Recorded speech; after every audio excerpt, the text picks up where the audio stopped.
like it. I like the amount of harass that they can kind of push out. But again, you've got X-Nova who's going to continuously just be healing up Ghost, which will make it difficult for them to put on too much pressure. So kind of... Oh, all right, there it is. There's our first blood.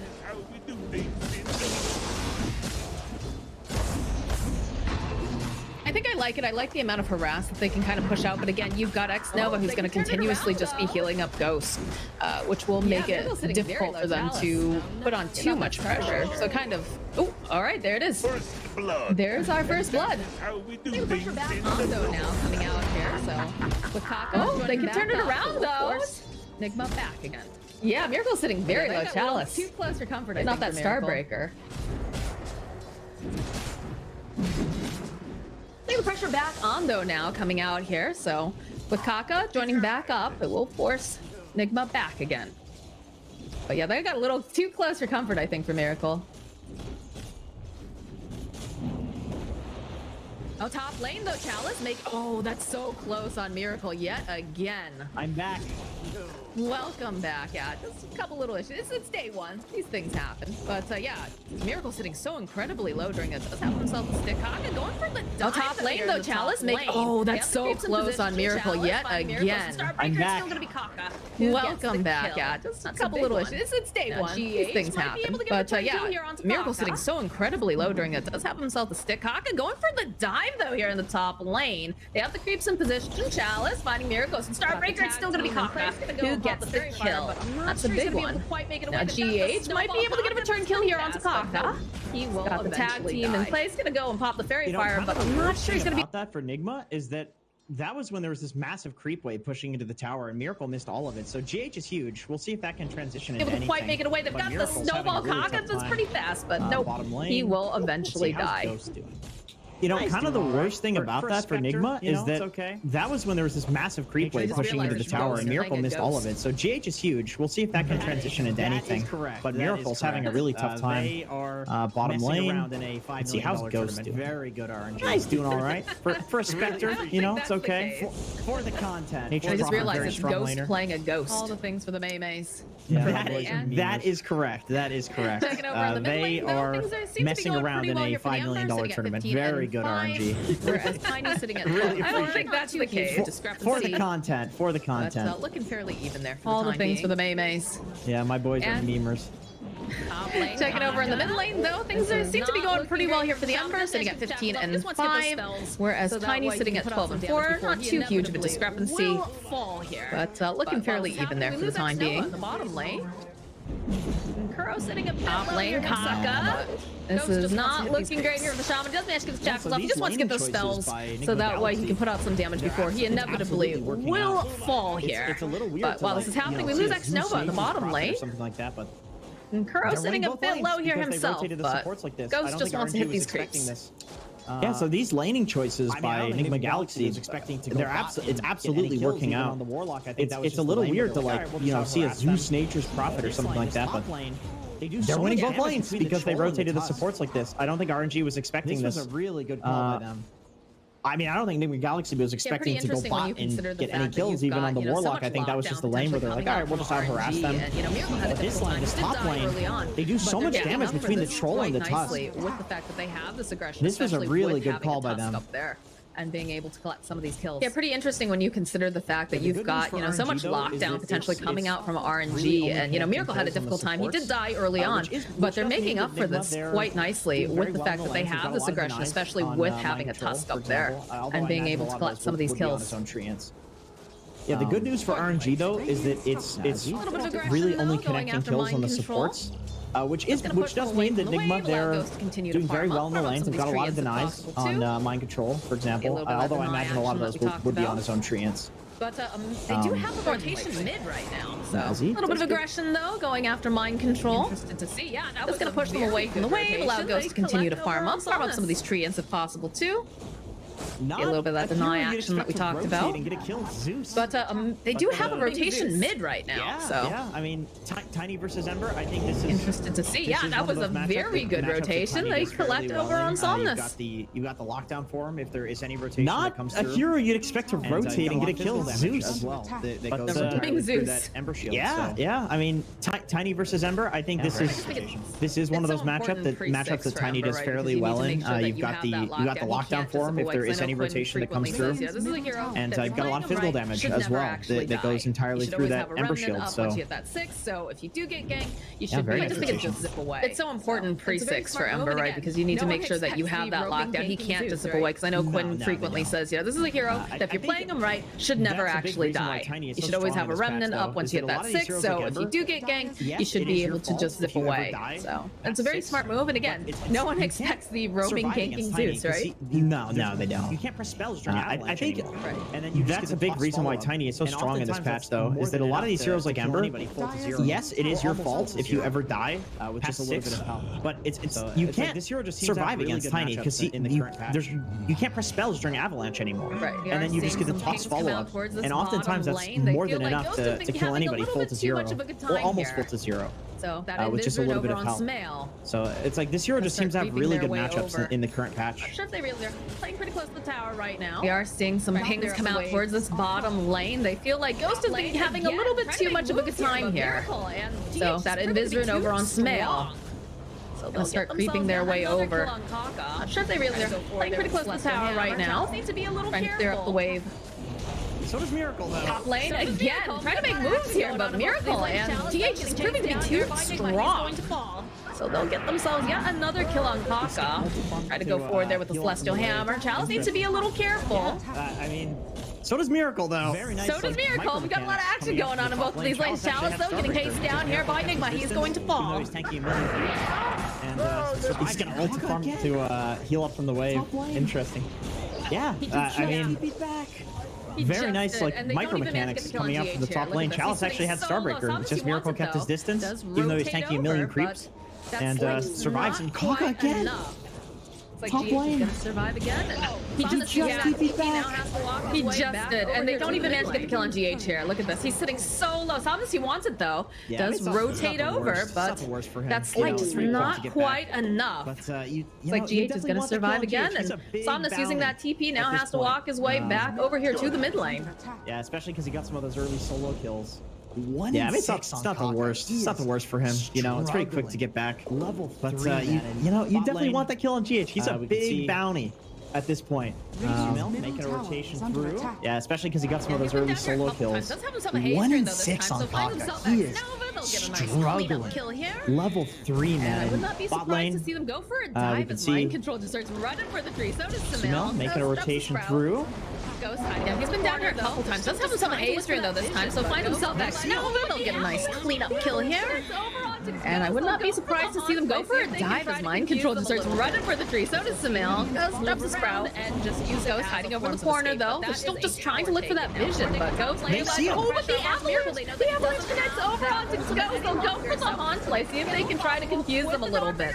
We'll see him move around and just use it as a forms of escape, but that is a tower taken now. For Nigma top lane though, putting the pressure over onto Miracle. They know that he doesn't have that ultimate any longer, so they get the kill, follow up with the Dawnbreaker coming in with the heal, but the stun avalanche coming into play, taking down Kaka, and now X Nova, his Heartless Trees are gonna have to eat through them. Mind Control giving a bunch of hits. Ghost though going right back in, they got the Celestial Hammer, they're gonna chase after Mind Control, looking for the Starbreaker, but it does get cancelled here. Another avalanche, they need a bit more damage to remove Chalice here from this lane, and they don't seem to quite have it just yet, so That was looks really like close this to being engagement so for the nice most from part Sumail. is over. Like, he makes this Unless rotation Sumail was thinking they about secure it. the tower. He's thinking maybe I can grab Ghost this has to Dawnbreaker, hunt but out Sumail no, TP's top. Nigma, they say that was a good fight. We'll chill. That was really close to being so nice from Sumail. Like, he makes this rotation bot, they secure the tower, triple Ghost has to hunt out Sumail TP's top. So he actually would have killed he was actually Chalice if he baiting had his gotten the wand toss charges on there, him. so he had the Avatos But, combo. just, like, Unfortunately, he slightly off the misses mark the with the- toss with the onto toss. Chalice, which would tripled or 2x the damage of the avalanche. So he actually would have killed Chalice if he had gotten the toss on him. No breaks for But just here. like slightly off the mark with the toss. He's immediately punished. They're gonna go back in, though. But other than that, like for Nigma, that was a very solid last 2 minutes. The pain train has no breaks for Kaka here. Anytime he shows up on this map, he's immediately punished. They're gonna go back in, though. They want to get this kill on DH. Again, he's had quite a few kills under his belt, so that's going to be a killing spree that gets ended. And Chalice chasing after mind control. Gonna have some to back him up. Starbreaker will really connect, and there's a whack of the hammer. If there's a TP in and trade that you can make, This is good from RNG, really great. I think especially when you have a hero like Dawnbreaker, like in Dota these days, you don't just let people get some pick off on your support. If there's a TP in and trade that you can make, you want to do it, especially when you have a hero like Dawnbreaker who can just stick in this bot lane, push it out, and then ult in. So it's like they wanted to be down here in the first place. So throwing Kaka away there in order to like get their cores a couple of kills, that's exactly what RNG wants. Smoke play over coming out from Nigma. They found themselves the Ember. Can they keep him alive for long enough? Yes, there it is. There's Challenge right back in there with the Dawnbreaker ulti. Is it going to be enough to save Somnus, though? A nice play here from Kaka will ensure that the Ember will stay alive. So he throws out one of the remnants. Gonna try to heal up a little bit. The toss up into the air over onto Chalice. He's taking a beating, but he sidesteps. No, there it is. The Thunder God's Wrap will Double ensure. kill. And they get the kill on Somnus, despite the fact that they ulted in trying to save him. And X-Nova will get cleaned up at the very end by mind control. A nice play coming out from Nigma. Snail top lane sees the Spectre, and there's a rotation coming out immediately. Toss up into the air. Here comes Miracle. He'd like to be a part of this. We'll be able to slow down Ghost. Not sure if they go for this, though, as Miracle hunting. Not going to be able to quite find the Spectre, though, so Ghost will teleport out to safety. Yeah, and Ghost does have Haunt up, so he can go kind of farm safely in his jungle, and he'll get wherever he needs to go. But man, mid lane's actually getting pressured quite a lot with catapults. A little bit more pressure being placed on Somnus, but it's a nice arcane rune picked up for him. I was gonna say, we had this conversation yesterday where we were talking about Dawnbreaker and how nice it is whenever you have someone who's like, say, like an Alchemist, right? Alchemist just wants to jungle. Anytime that Alchemist gets ganked, you can just immediately have the Dawnbreaker, as long as the ulti's up, right? Come in and save and turn around the engagement. And we saw something very similar to that in that last fight, except for the fact that they did have the Thunder God's Wrath to clean up any stragglers there. So a pretty nice draft here coming out from Nigma, considering all those angles. Yeah, Nigma just has overwhelming damage with the heroes they have right now, and they did very well in the lanes because of their great mechanics, the micro mechanics in the lanes. I think they played really well, but also the decision to put GH top and Kuro bot. As we do see a smoke rotation here, they see Ghost, but it's a bit of a weird one. It is. In fact, they're going to have X-Nova break the smoke tank. The gank, in comes the heal. It's a little bit too late, but they will be able to still make this engagement as they find themselves some mail. They've got the lockdown. They'll use the Serpent Wards, and the chase is on after Kuro. Does get that little leap forward, plus a snowball, but they're still hunting. They'd like to get another kill as Kuro running forward, but then they'll find Miracle. The route coming into place is not looking good now. They'll end up losing Thomas. They do end up losing Kuroki, but now Chalice is not looking very good himself, as that Celestial Hammer not going to be able to drag him out of Death's grip. The one fight where Kaka does not die was that one. Unfortunately, his cores do go down, and that's also a lot of cooldowns that were just pressed for RNG. So yeah, losing Sumail, not great. I like the Nigma showing up with all of their heroes to these fights because they recognize that if they just go late game against this RNG lineup and they don't have some sort of like net worth advantage, or you know, like Miracle, for example, he's going for this Battle Fury. I think he's got the full Battle Fury coming out. Yeah. And they smelled Kaka over here. They immediately... All right, there it is. A good avalanche of the Walrus Punch plus the snowball. Bounce into the air. Can they clean up over on the Tusk? It's looking good on the back line, so go for that Chaotic Offering, and they're doing a lot of damage. To chase over onto Smell. Need a little bit more damage than they have. And Kuro picking up the haste rune will be able to escape. I can't believe you just said they smelled Kaka with a straight I know, face. I realized it when I said that. I was like, oh, man. I can't ignore that. That's too good. That's excellent. Man, out of all the people to make a poop joke, it ends up being me and not you. Yeah, How did that happen? I appreciate it, Moxie. I appreciate it. As a Chalice? Yeah, he can put some pressure on here. He's fairly tanky. Yeah, he's not gonna... Doesn't want to get counter-rotated on. Mind Control praising his lucky stars that we saw in the opening ceremony. But yeah, so the way that Nigma is playing this has been just spot on with the aggression. They know that if it goes late, it'll be a problem. And I mentioned this earlier during, you know, the draft, is that the Chinese teams tend to play Dota just a little bit slower. So what does RNG need to do now to be able to, you know, kind of get their hands on the control of this game again and make it go late, so that way Ghost can get that capacity online? I mean, honestly, after the last fight, I think they're pretty happy with how this game is going. They've kind of stopped Sumail's snowballing to a large degree. They're farming up this Ancient stack here. They have Chalice farming out the bottom lane, and he's going to be able to Solar Guardian in. So they just want to like maintain a passive map. And if they're 50-50ing, I think the later and later this game goes, the easier it is for them to fight. Miracle's solution to this is he's got a Battle Fury, so he's going to try to flash farm and get to that like 3 or 4 item timing on Troll before Ghost can get there, because obviously Spectre without a Battle Fury is not going to farm anywhere near as fast. As we do see a bit of a rune standoff going on here.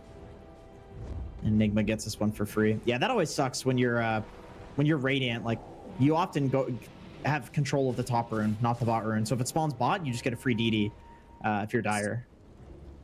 Smoke does pop over on RNG. There was a troll here, and they'll even go for the haunt plays. They'll zip in, and they'll just start putting out the damage. Solar Guardian coming in hot. Snowball also going to be able to land. They go and they drop the wards, but they're just going to roll right back out of this. The damage going to be enough. No, the follow-up. The Thunder got scrapped. It's just so much coming out here as GH will end up falling. Ghost Fools, Kaka dies, and now Somnus, and the chase is on. They want themselves this Dawnbreaker. She's trying to stay alive. X-Nova running for his life. Sumail with the double damage. That feels very bad when you're a support getting hunted by a Tiny with DD. So looks like the lone survivor is going to be Chalice.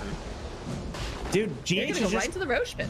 GH is actually just a fucking god. Like, there's no analysis after that fight other than that. That was just amazing. He was there at the absolute perfect time. The snowball was perfect. He didn't get caught by a stun. It's enough to let Miracle get his ultimate off, and because of the farm that Miracle has, and also the tag team that GH is applying on top of that, it's enough to kill the Spectre and turn that fight. That was just insane. Like, GH is just... If this is going to be his performance for this whole tournament, I mean, it's one game, one play, but, like, I'm excited. I'm excited. This is, like, classic GH that we just saw. That was an amazing play. That was awesome. He had a good breakfast this morning. He's ready. He's hungry. Well, maybe not that hungry if he had a good breakfast, but, you know, he sees this prize pool, and he's like, man, that would be really nice from my team here. It's like you can see that play again here in the top lane. We got that replay here. It's Look the at that. presence The blink, of mind snowball. to even be there at the right time to do this, right? Well, I think the haunt was telegraphed, right? Like, when you have a haunt and you're chasing for that long, you kind of know, like, oh, I better get my butt up there. Yeah, but you have like 3 seconds to do it, you know? It's like if he wasn't already in position, you can't get there in time. And also the fact that there is the haunt, he's got a blink, Moxie, you know? It's like, if he's... That is true. Like, the blink can be canceled, so... Yeah, just in the right place at the right time and press his buttons perfectly. Meanwhile, Somnus making space. He was poking a little bit over in the jungle, but now he's got to be very, very careful. He keeps using that whip, trying to make a little bit more here as they'll find a kill on Kaka. That's Wrath's gonna get used, get a little bit of vision. The chase over onto X-Nova. Another support's gonna get cleaned up on the side of RNG. And in the bottom lane, they just find Somnus because he's just playing around a little too much. Yeah, he had no remnants left. He had a remnant up back somewhere else. I don't know if Nigma was camping it or something. So he used a second remnant to go even farther into the trees, which means he had used 2. And so they were all on cooldown for just a second there. Like, that is not like him. Radiant structures. Maybe he's feeling like he needs to be making that space, but like we said, it's very rare for him to make that kind of an error. Yeah, that was a blunder, and it's like Nigma, man, they're pressuring here. Troll is like he's one of the fastest siegers in the game. He's got a Battle Fury. He is going to hit that 3 or 4 item timing extremely hard. I think once he has BKB Satanic, like, the fights are going to look so easy for Nigma.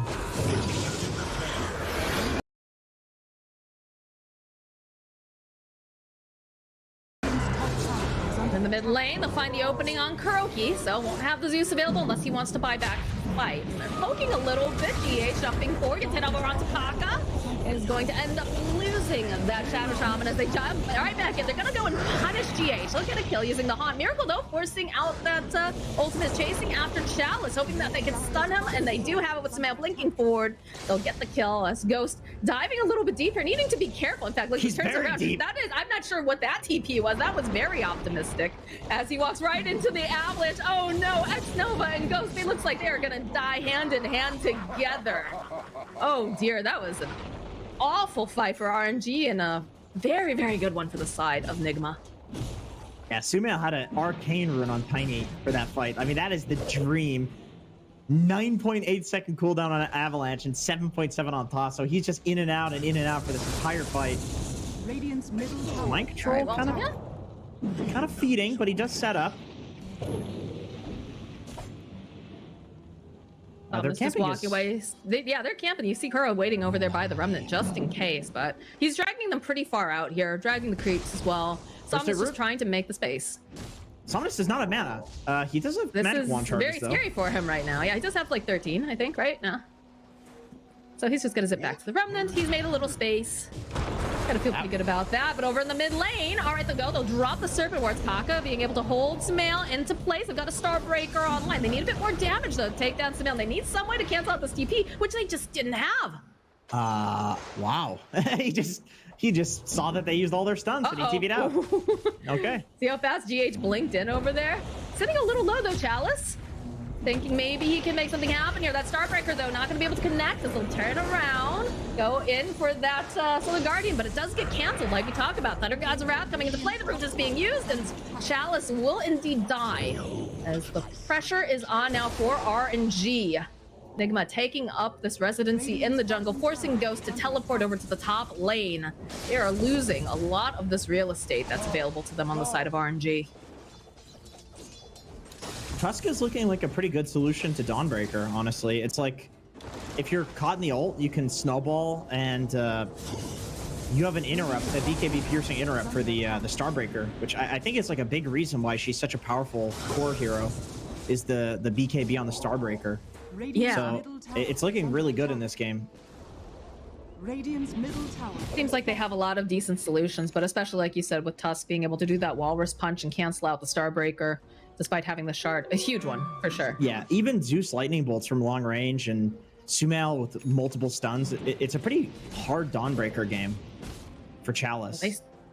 They smoke in the base. It's very close to the Tiny. Luckily the range not quite that big, as they'll smoke out, just play behind the Ember, go for a bit of a scan. They realize there are people nearby. X-Nova hiding in the tree line does have that chaotic offering available.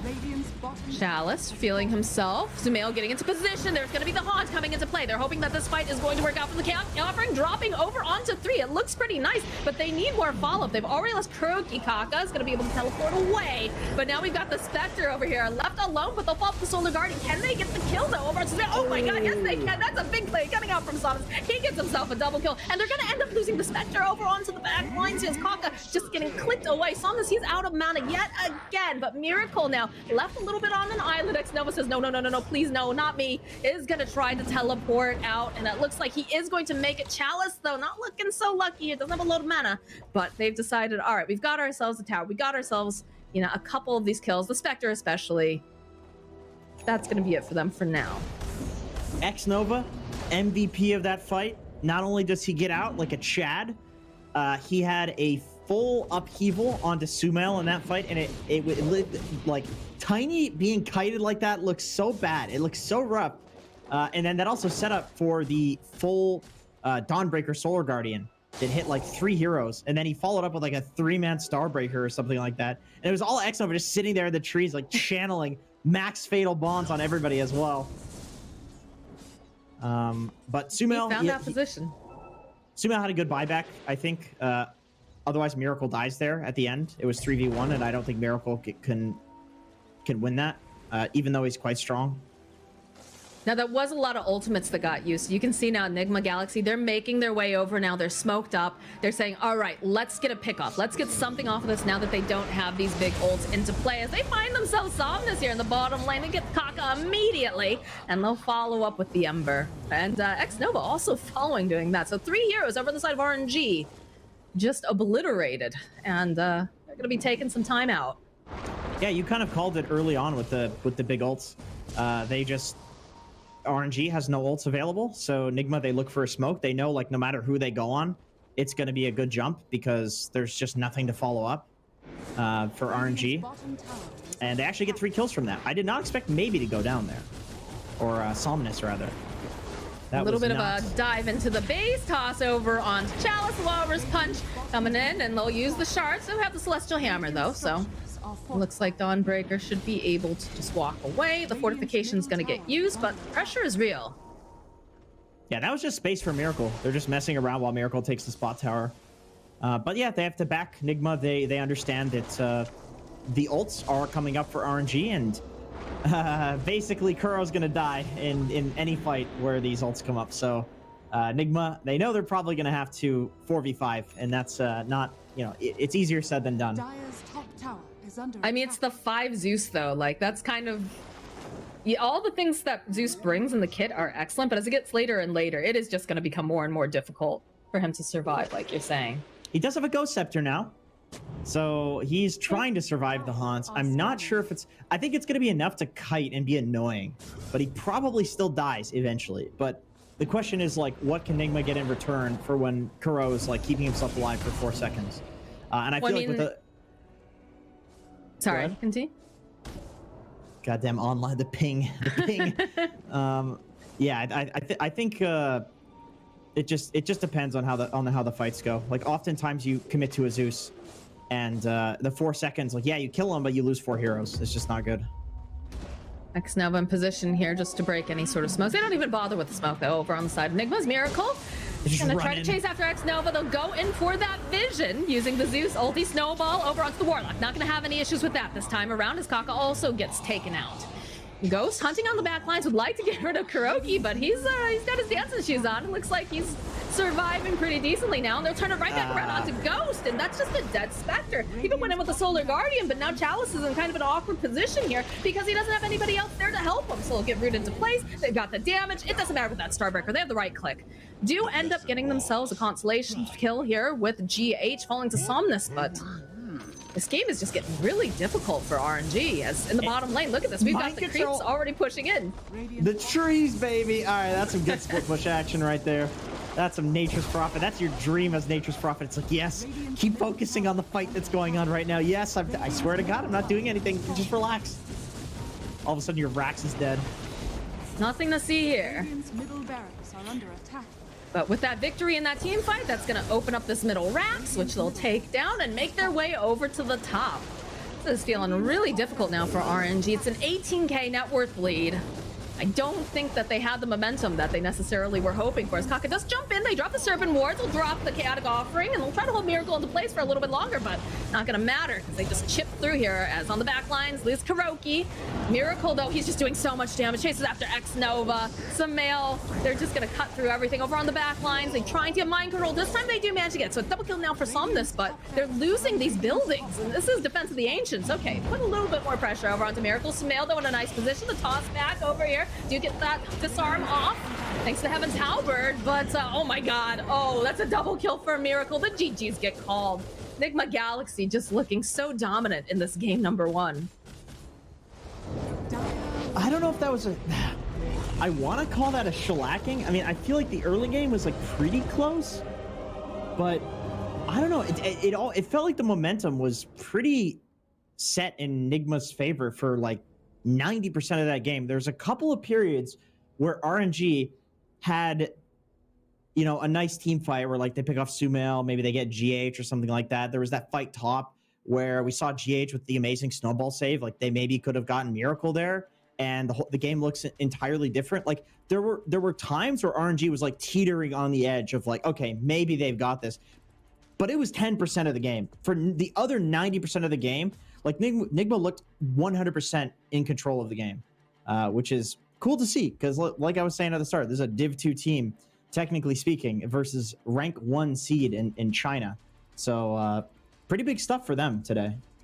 I mean, like you said, technically, you know, it is a lower div team, but I think a lot of people would, you know, they argue a little bit that, you know, Nigma is not your normal div 2 team. Of but course. again, I do want to bounce back to the fact that, you know, China has been playing their Dota a little bit slower. And it just seems like Western Europe, especially with Nigma, they played this, like we said, just very aggressively. They got those lanes. Top lane was an absolute disaster for RNG. Just, you know, we lost Miracle early on, but then they just kept killing Kaka over and over and over.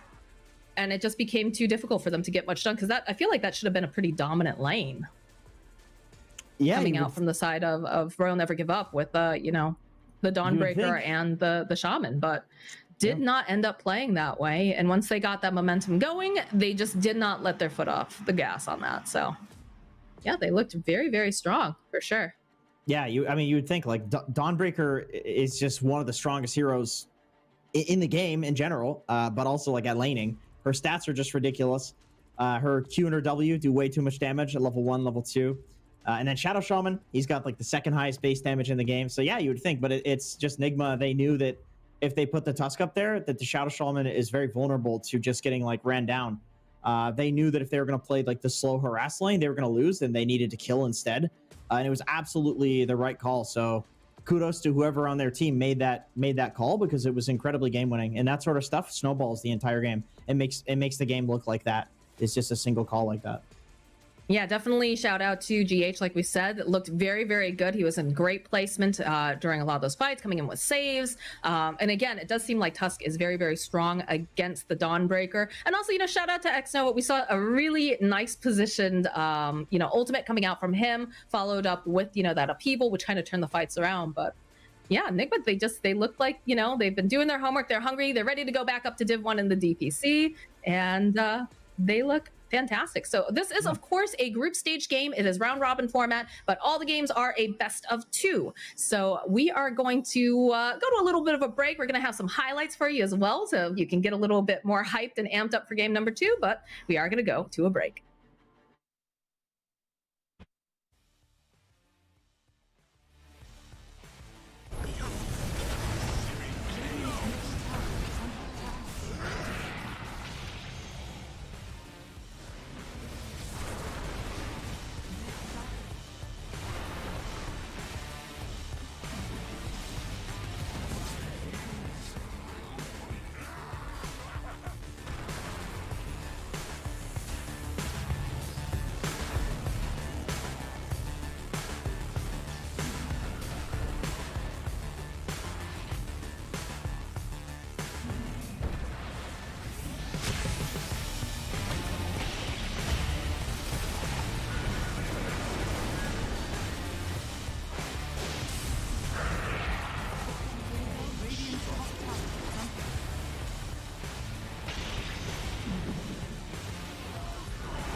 Progress is a race that has no end.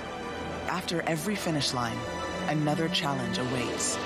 How can we continue to push innovation in a sport at the forefront of technology? This is how.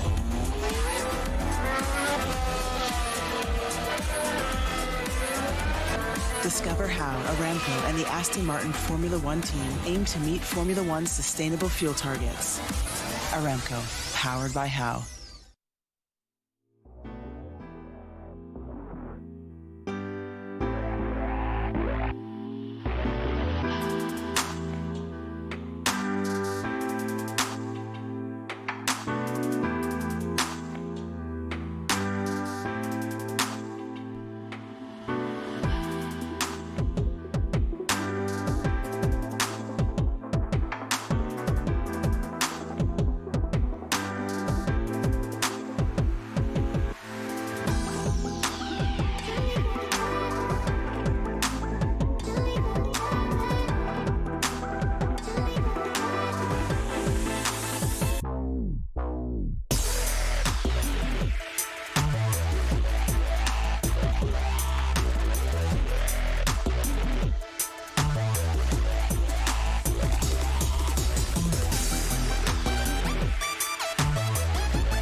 Welcome back, everyone. We've got the Riyadh Masters here, presented by Gamers 8. You're on Stream B. We've got Nigma Galaxy versus the favorites here in China, the RNG Royal Never Give Up, and first game. But Moxie, going over...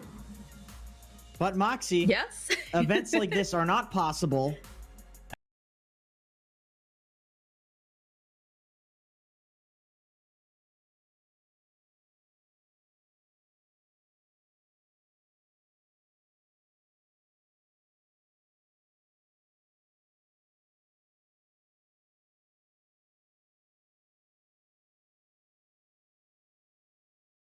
Without our sponsors, we got STC Play, the place for all gamers. Shout outs to them. And also, shout outs, there's a lot of sponsors, by the way, guys, so we'll only be shouting out two. Shout outs to the second one here, which is the Dr. Suleiman. I'm very sorry, Sir Doctor, for mispronouncing your name. Al Habib Medical Group. So shout outs to these guys. And we've got a lot of sponsor shout outs that'll be coming. There's about 50 of them for this event. Big boy sponsors, too. There's some big ones on here.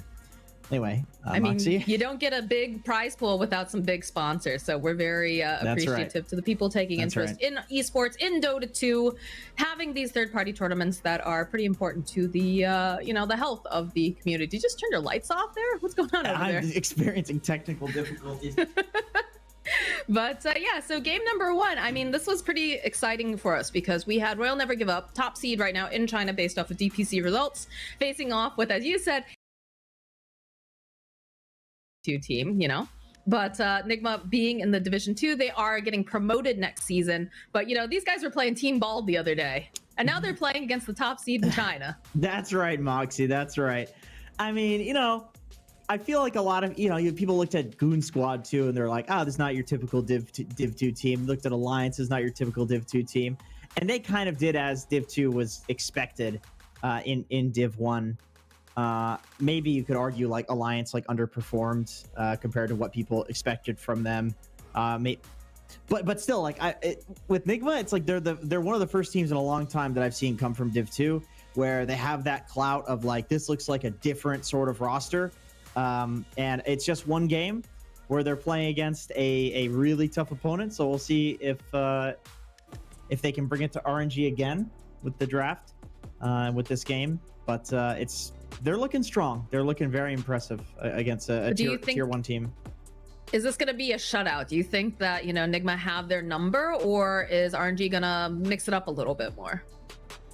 I think you cannot count out a team like RNG. From what I saw in their DPC, there was a couple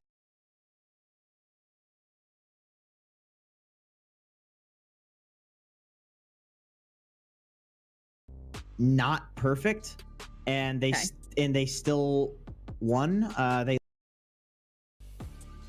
to eHome.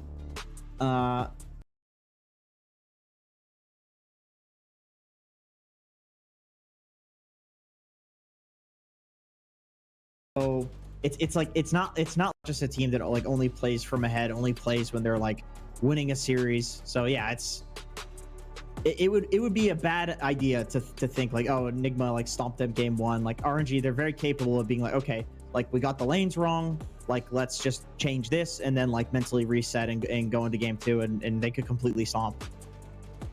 Yeah, the mental reset is super important.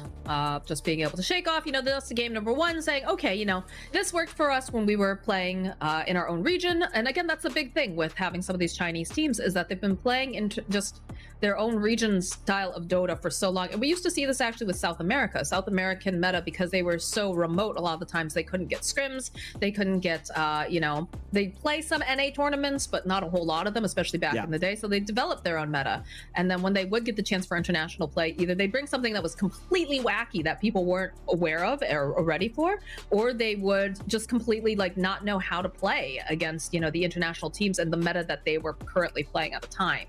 Yeah, that's definitely a thing. Like I think at a lot of these major lands, what you see is teams kind of like trust what they're doing within their region, and they bring it to the LAN, and then some things like don't work in the like inter-regional meta, and so they start like taking things from other regions and only like keeping the things that they think are really good from their own. And so sometimes you'll see at a LAN like day 1, one region is like struggling, and then day 2 it kind of the meta of the LAN starts like forming, and then all of a sudden those teams the teams that were underperforming day 1 will start performing when they're picking the heroes that just are better at that LAN. Now, out of the is better, or just the faster adaptable team for international LAN play, because DPC is such a long period of time, right? It's like 6 weeks of, you're playing against in this region, so you have plenty of time to kind of figure out, what is this team going to do? You have an entire week before your next match and to study them, whereas when you're on LAN, you have a night. You have a night to adjust, fix everything, and get your ball rolling, so to speak. Which one of these teams do you think is better at doing that? I mean, Nigma, like this is a TI winning roster, right? They've done this, everybody knows the lower bracket or upper bracket is for bitches. Like, yeah, this is a team that is it's a LAN team, but you look at the side of RNG, and also they have a lot of very experienced players. Somnus has been around forever. Chalice, Kaka, one of the greatest voices in Chinese Dota. Like any team that he joins is just instantly tier 1. So it's like, yeah, it's hard to say, but I think with Nigma, it's like this is arguably one of the greatest teams that has ever existed in Dota. And maybe like, yeah, they've had a couple of rough years, but if we're talking greatest teams of all time, like the teams up there are like OG, Nigma, like PSG, LGD maybe, but there's only a few up there, and like Nigma's in the in the cards. I'm super interested. This is not in today's games, but just a little side tangent. Super interested to see how PSG LGD is going to perform on the international stage, because apparently, like, I think they had like an interview with Zhao 8, and Zhao 8 is like, I don't know how this team's gonna do, honestly. And it's not like they had any changes, right? Because they kept the same roster. But it definitely got to the point where, you know, they have been playing just region locked Dota for so long. He's like, I really don't know how they're going to perform, which is kind of tough to hear your coach say that, I guess, because you kind of want your coach to be like, yeah, you know, we're in good spirits, good form. We're going to attack this. But definitely been an interesting sort of situation seeing these teams, you know, come out for LAN after being locked. But do have some pickups here. Pretty meta coming out from the side of both teams. You've got the Razor over on RNG and the Abaddon having, you know, a lot of good ways to remove disables, having the heal 4 in lane. Tower push potential is excellent. And then on the flip side, you do have the Dragon Knight and the Keeper of the Light, who having that chakra magic always, you know, even though it's had a little bit of a nerf, definitely valuable among some of the other things that a Keeper brings. Yeah, it's funny you know, talk about LGD and being region locked, and I feel like Abaddon is one of the heroes that you don't really see in many regions currently. Western Europe likes it, and I think some NA. I think Fata really likes that hero. A bit. I mean, but first phasing it, it's like at the start of the patch, I felt like this hero was really strong because you can pump your own HP into your team, and so like if you salve yourself, you can essentially salve them by just healing them and taking your own HP, and it's the same idea as like Warlock or Io, which are but it's like these heroes have fallen off in a lot of regions, and only recently have I seen like the ABBA getting picked up a little bit again, and but for the other heroes, Razor, like you said, very meta, super popular in Western EU right now. Can be played in like any core position, really. Like an ABBA plus Razor lane will be very strong, especially against a DK. You're going to absolutely destroy that lane. And they go for There's a hero. A second melee support. Earth Spirit. Yeah, it's a, yeah, we have it's a good not hero. seen much of this hero. Like it hasn't, you know, we talk about, you know, heroes that aren't super popular. It's definitely always, if you have an Earth Spirit, you know, player, I feel like this is a hero that in a specialist hands, it always looks pretty good. But I know like for the DPC, haven't seen too much of him. I think the problem with Earth Spirit is that he's actually a pretty decent hero. It's just that why would you pick Earth Spirit when you can get Marcy? Why would you pick Earth Spirit when you can get Tusk? Like, it feels like the weakest of, speaking of the devil, Yeah, it feels like the weakest of the like roaming melee fours currently. Like even Clockwork, which we see banned there, is in Tiny. Like these heroes feel like pretty good Earth Spirit replacements that are just like more meta, more OP than the Earth Spirit. But the one thing Earth Spirit does do that these other heroes don't is that he's got that instant silence and disable, and like his team fighting is incredibly strong. And Nigma picks Shadow Fiend. Wow. Yeah, into heavy roaming sort of. Huh, that's very interesting. This is a cool hero. I think this hero is cool. It might be a carry. We'll see. I mean, I would love to see Sumail playing some classic mid SF. That's a very like North American mid hero that all of our mid guys like really know how to play. But also Miracle SF sounds pretty legit too. Yeah. Safe Lane SF sounds really awesome with the Tusk. I could see that. I know that's kind of trending right now. People are getting that Egg Shard on SF, which gives you the little mini crit and fear. It's really good. Also makes it so. What would you say is most likely? Like my gut is saying this is some safe lane SF because they picked it into Earth Spirit, right? So I think like yeah, if this is not safe lane, then you're exposing your SF to the Earth Spirit ganks, and that's like fairly obvious. So I feel like yeah, Nigma they're doing some cool like safe lane shenanigans. But we'll see. Could still just be like a regular mid hero. I would not be disappointed with either one of those options, honestly. Like you said, it would be definitely fun. They do pick up the Zeus, though, over on the side of RNG. So perhaps feeling confident that they can pick this hero up now with what's on the board currently. And we saw the power of the Zeus. I don't think it's going to be run as a support because you do have the Abaddon and the Earth Spirit already there, but do have a little bit of flexibility if they want to try to move some stuff around. Back in the day, you would never want to pick a Zeus into a Tusk because it's like, oh, you're just going to get roamed on mid and feed, but now you can like literally just jump over the shards. So it is a pretty strong hero versus first Tusk. Like, there's nothing really to kill Zeus right now. There's no backline jump. DK's like an initiator, but he's not an assassin hero. Like, the assassin heroes is what we saw last game. Spectre, Storm is like an assassin, like a hero that can, once you have vision, like jump in. Like the Blink heroes like give you vision to jump further, you know what I mean? But there's nothing really to get on top of a Zeus. So that's why it feels like a really nice game for him.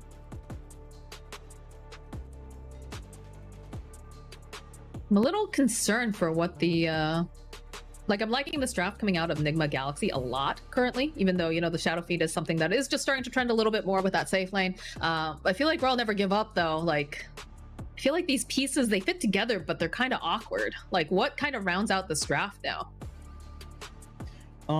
They need a fighter. They need a guy like, I mean, it looks like they probably want a ranged hero to go with an Earth Spirit. Let's see. I mean, it could be just Razor Earth Spirit offlane, and they go for some like decent like fighting carry.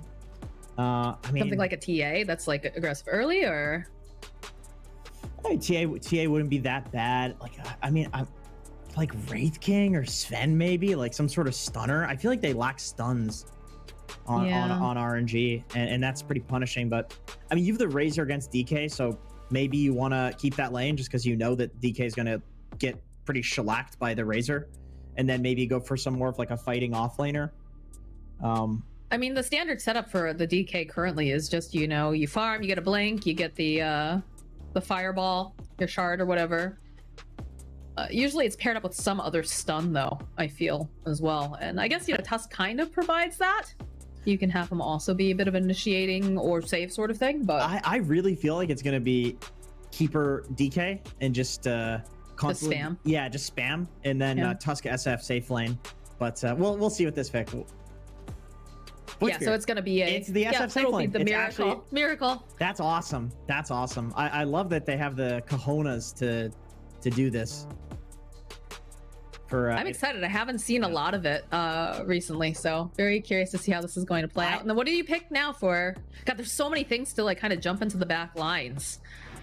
For the Zeus, like you have to be so careful of now because you know, the Tusk, but now you've now got a Void Spirit who's gonna be able to jump in. The Blink Dagger's gonna get picked up eventually for this DK, and then depending on the build for the Shadow Fiend, there are a lot of ways to creep up. Bloodseeker, I see. Okay, Bloodseeker. So okay, that's a fighting carry. I mean, it's not really a stun, but Rupture is at least a disable, and then you've Silence to follow up from like the Earth Spirit slow and stun, and also his Silence. So.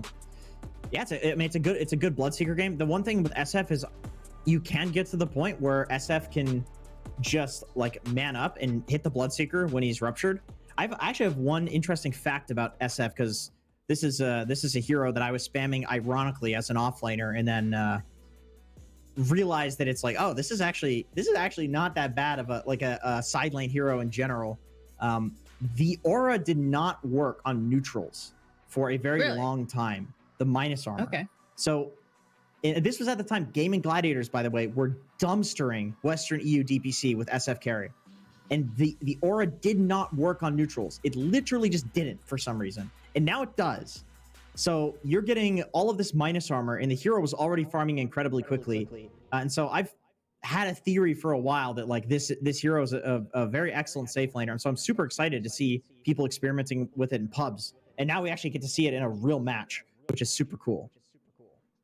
So I'm curious, whose draft are you liking better here? Is the Bloodseeker the cherry on top of the draft that's going to be able to bring it all together for the side of I'll never give up? Or is this Nigma draft just looking too tidy?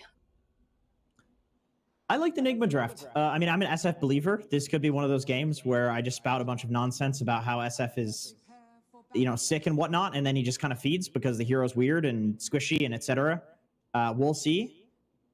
My hopes are high because this is you know, my favorite thing about SF safe lane, you literally don't have spells. You don't have spells. You just go stats, no shadow rays. You don't have to be You can be the dumbest idiot and still be good at Dota and play SF safe lane because you're just a turret that does a ton of damage. Oh boy, Ghost here in this bottom lane does end up getting spotted by the gang train, and they'll end up getting that first blood. Fortunately for RNG, GH got it, so it's not the most impactful hero to get a first blood.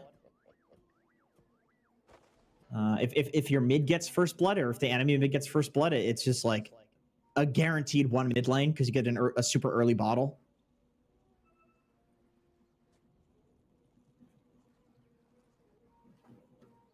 Sorry about that. Yep. Having just an audio thing right now. Oh, I see you're getting GG'd by. Is it the air conditioner? Is it that heat wave? Oh, Miracle. Nah. Miracle walked up. Yeah. Nah, he's fine. He's Gets fine. strained a little bit here, but yeah. Not too worried. Nice shards coming out from GH. Just going to continue to put the pressure over onto Kaka. But they're just going to walk away and head back to respective lanes. Yeah, they're doing the GH Miracle lane again. They really liked this in the last game with a pretty similar. Well, is it that similar? I don't know. SF minus armor though with the Tusk tag team. This is going to be super effective. They don't have the troll slow in this game, so it's less of a little bit less of a kill lane. As a bot lane. I will say that I do like the draft coming out from RNG this time around, just because it is more high tempo, and it needed to be, right, for what they picked up. But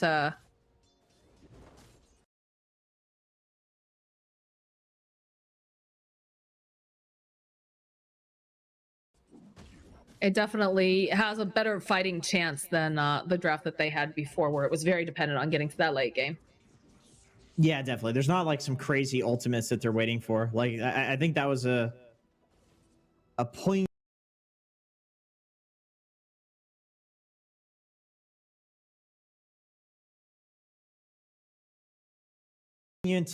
I don't know what that word means. Point from you, like that they had the ultimate, like the cooldowns. It's something that could be abused. This one, it's like, yeah, of course they have some cooldowns, but it's not as like as obvious as the last game where it's like, oh, that's a kind of a lot of them, you know? Continue to see that harass going back and forth here in the bottom lane.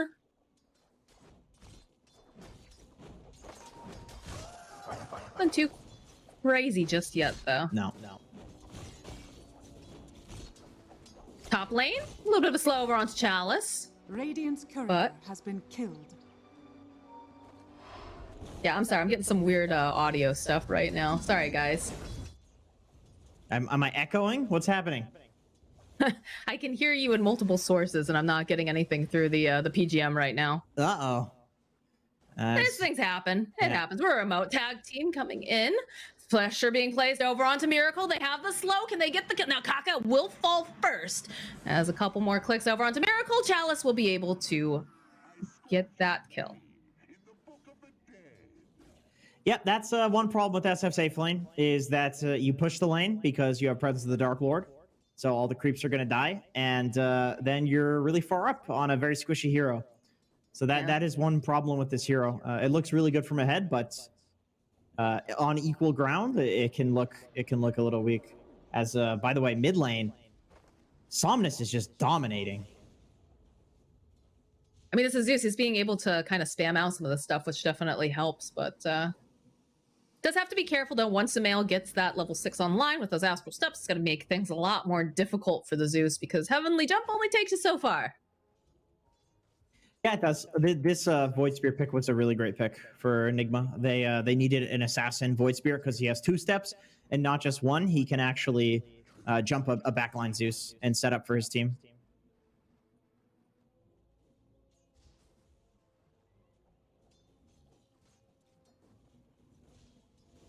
As let's see. Yeah, Somnus still doing very well.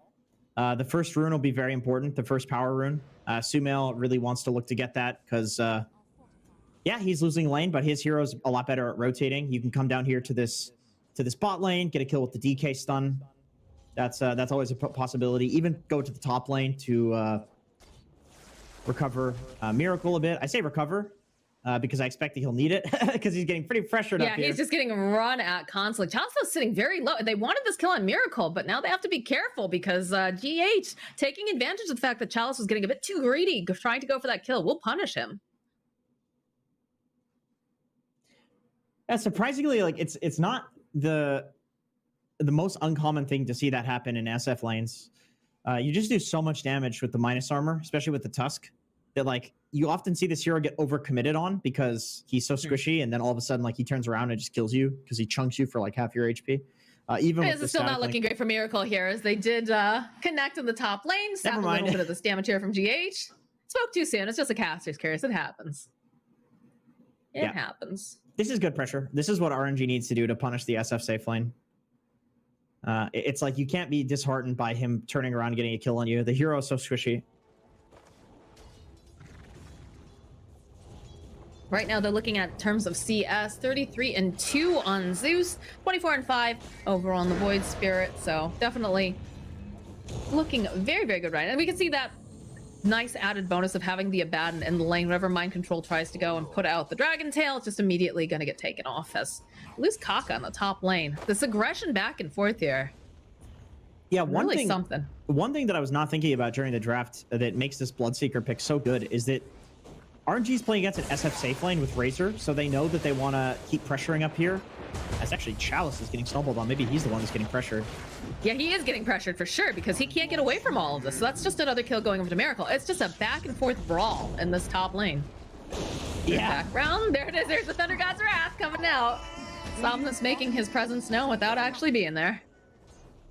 Yeah, all of this, you know, Bloodseeker bottom lane, he's just like, yes, be low HP, keep fighting, keep fighting. Also, he has a Zeus mid, so obviously this hero is going to be doing so much chunk damage, keeping Sumail low. Nova getting drawn in over here to Sumail. Sumail chasing after Somnus a bit, does have that level 6 online, but isn't going to overcommit, not with having the Abaddon nearby. Yeah, RNG, they're super happy with this game going passively. They've a Zeus mid, they've Razor off lane. This is a, you know, carry type hero in the off lane.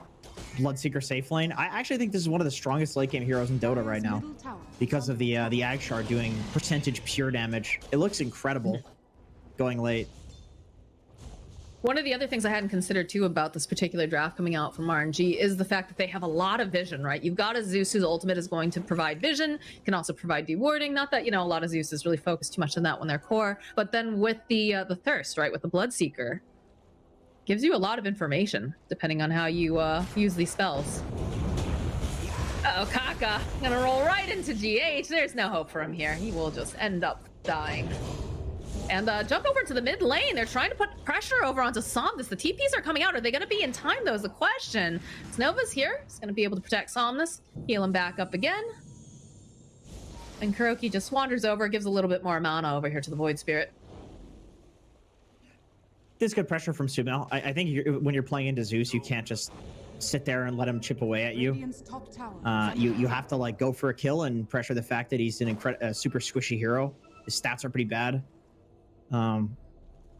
But there's this defensive support in the Abaddon coming in, and Chalice? Chalice can try to get some protection from the tower, uses the Fairy Fire, but nope. Still will end up dying. The Thunder God's Wrath, though, cleaning up on GH, and in comes Kaka. He wants this kill. Miracle, good silence, getting placed down. It should be a kill now. Being split between Chalice on this Kaka. And goes, wow, everybody helped take that guy down. Yeah, that was... They basically got nothing for it. Very low Sumail, too. Draw back. Nova already in position. Throws out that shield. It's going to try to punish Sumail here, but doesn't have that lockdown, unfortunately. So it's going to be able to keep his mid alive. And see the TPs over to the mid lane, just refilling up the bottle.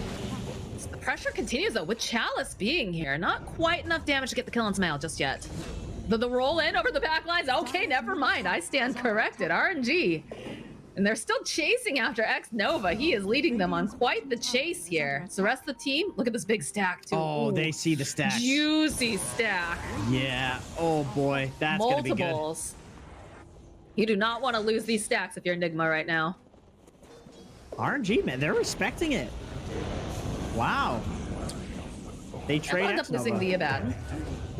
Yeah, okay, well, I mean, I guess if you're RNG, your thoughts are like, well, we forced everybody on Nigma over here to protect those. So even if they get the stacks, it's not worth it. That's what I would imagine. They had no mana on Somnus, so it did feel a little bit weird to, like, who's going to kill those? You know, a Razor with Eye of the Storm and Plasma Field? It's going to be just Somnus. So I mean, there were 3 people chasing after X-Nova during that fight, too, so that was a lot of space. Yeah, big commitment. Another thing, now that stacks are there is the potential to be able to punish them in terms of if they try to take the stack. People will probably sit a little bit low, and you can't afford to sit low against a Bloodseeker and a Zeus, right? So they have to be very careful in the way that they take. Another good silence over here onto Miracle. Not going to be able to quite finish him off as Mind Control and GH find Kaka. Go for that Walrus Punch, but Chalice following up with the Plasma is going to just hold on to Mind Control, sap all this damage if possible with the Eye of the Storm too. He's just breaking him down and chases him right underneath the tower. I like that Somnus went for the Thunder God's Wrath. Went for the Thunder God. Just in case Miracle was greedy and stuck around to, like, go take a stack or whatever at low HP, he just goes for the play anyway. Yeah, this is looking really good for RNG. I feel like I heard a Rupture. Oh, I heard a Rupture over in the mid lane. Samil held into place. The silence follow up from Kaka with the kick. Ooh, that's a nice combo. Bottom lane, though, Chalice is getting run at. They get the silence off. They get the heal, too, coming out from X-Nova, so they'll be able to protect the Razor for a little bit longer. Yeah, that was just some weird support action down there from Nigma. Running at Chalice with the 2 supports. Not exactly 2 heroes that have a lot of kill threat together, the Caudal and the Tusk. RNG, they're playing this incredibly well. Kaka in particular, like, he's absolutely on point this game. Let's see, he's 0-3-7, so other than 1 kill, he's been involved in every single one of them. Impressive. Has been very, very active, which is what you want to see coming out from that hero. X-Nova, bottom lane, the borrowed time does end up proccing as Nigma waits patiently for it to run out, and they're going to continue to try to put the pressure down. Again, fairly survivable hero is going to make them work for it, but this is some more space. Going over to the side of RNG, they've got the Cardi, be able to get the bottom tower, as top tower is getting some pressure placed on, but not nearly to the same extent here from the side of RNG. Yeah, they don't really have great heroes at taking towers, so this catapult, very important for them. They're probably pretty happy that Nigma did not mount a defense of this tower, considering. But yeah, even trade 1 for 1 in terms of towers. You can see the way that Nigma is preparing themselves to take this mid tower. Got a nice deep ward getting placed over here on the side. The rest of RNG make their way over. Do have Kaka smoked up, so if anyone's out of position, could try to make that leap forward. Okay, finally one of these mids gets a rune. I feel like for this entire game, it's just been the supports taking them, because there's this 3-man mid for the runes. It's games of Dota just seem to be like that now for mids. It's just like the runes are really for supports these days. So well, because you don't want the other mid to get it, right? Yeah, exactly. So a lot of times the supports just have to snap it up. Yeah, it's like the rune spawns wherever your mid is not, so the support's like, well, I have to take it. Kaka a little bit forward here, but they'll protect him and continue to place the pressure over here on the mid lane. Burrow continuing to spam out the lanes, try to keep them off the tower, as you can see the Dragon Knight pushing in the bottom lane. The rest of Nigma kind of grouped up here behind the tower. They go for Thunder God's Wrath. They want a little bit of vision. They see Miracle, but this is looking like a very dead Kaka as he dives on in. The rest of the team was not prepared for it. Not quite yet. So it looks like Nigma will continue to protect their tower.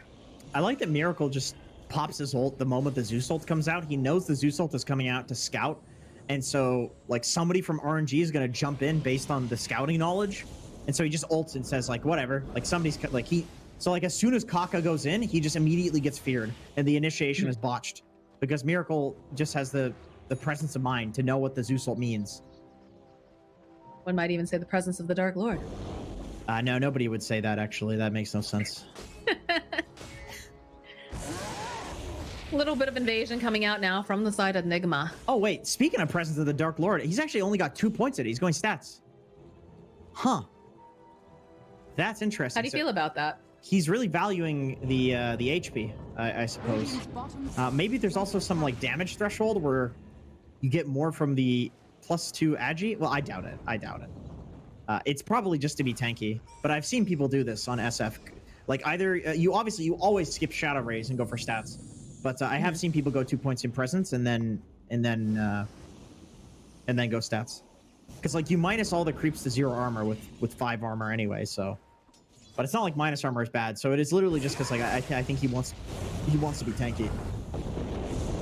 Find GH over here on the side of the river, and they're gonna see if they can burst him down in time, and indeed they can. There will be no TPing out here for this Tusk.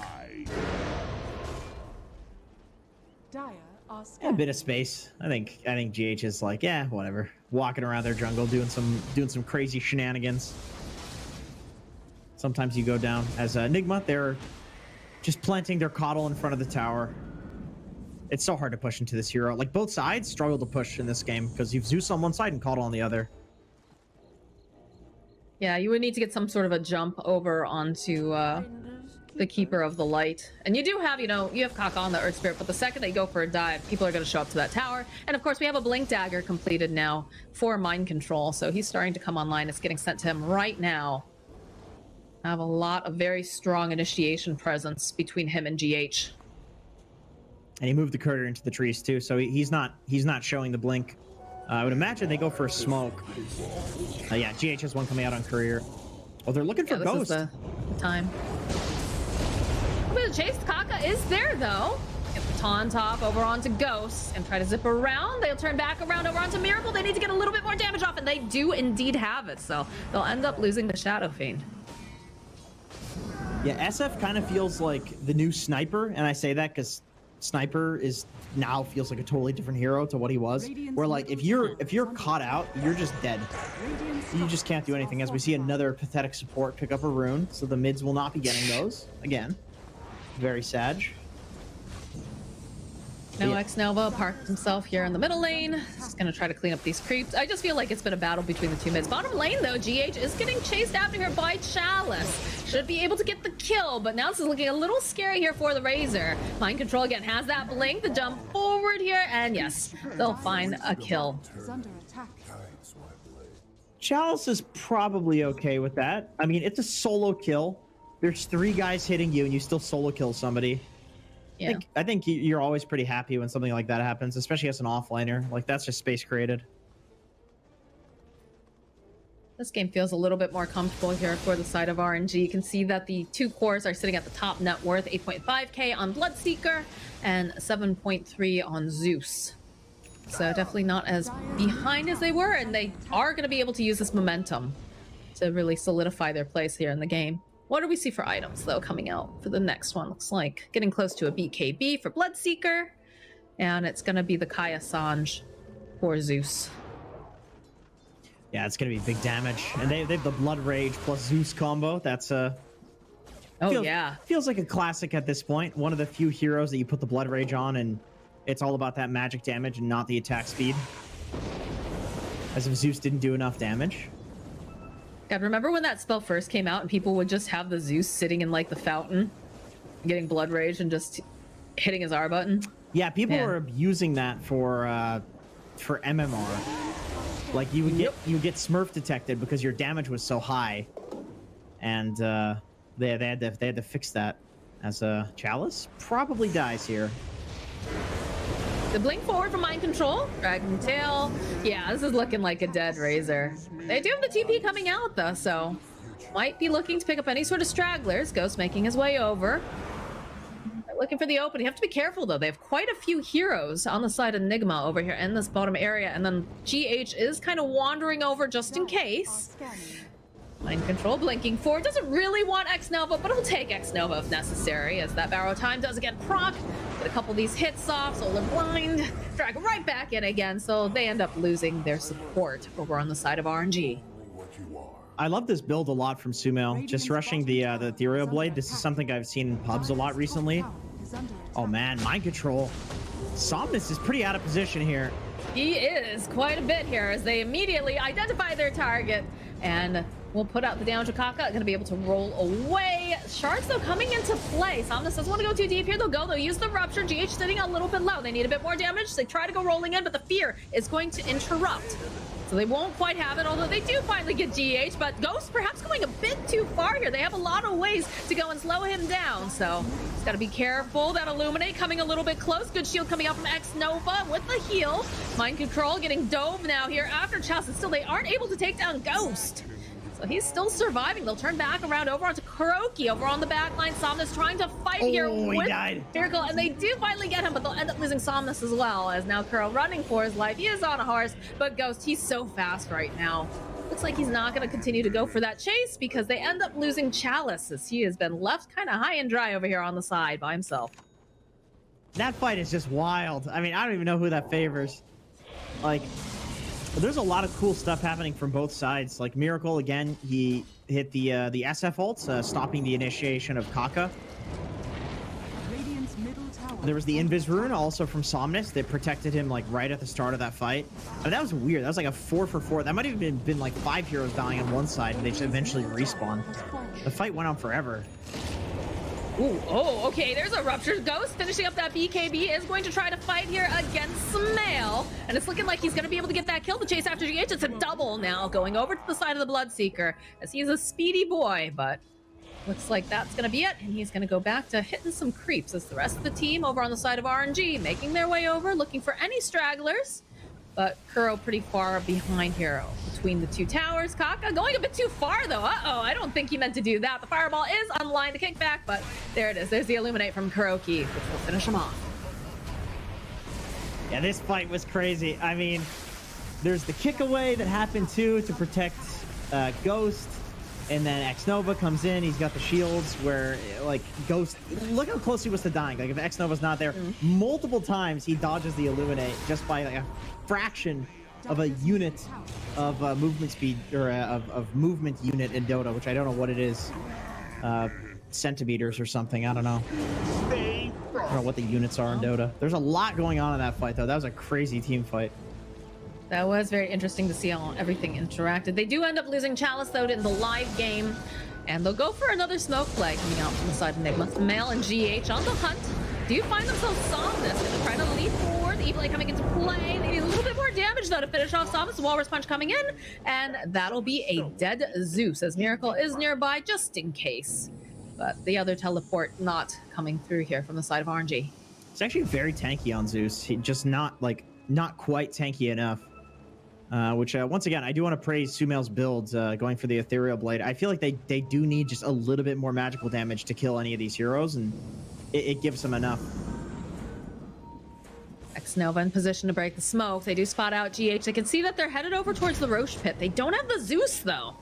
Will make this a little bit more difficult. Fireball getting placed on the ground. The Illuminate Solar Bind being used on X-Nova. And they're smoked up. The roll in over onto Miracle. They'll get the kick with the Rupture, with the Silence. The BKB is going to have to come out here. And Ghost, he's trying to fight here, but the Snowball coming into play will buy a bit more time as they have their eyes on Miracle. They'll still be able to find the kill now. The chase is on over after Mind Control. He'll be the next one to drop.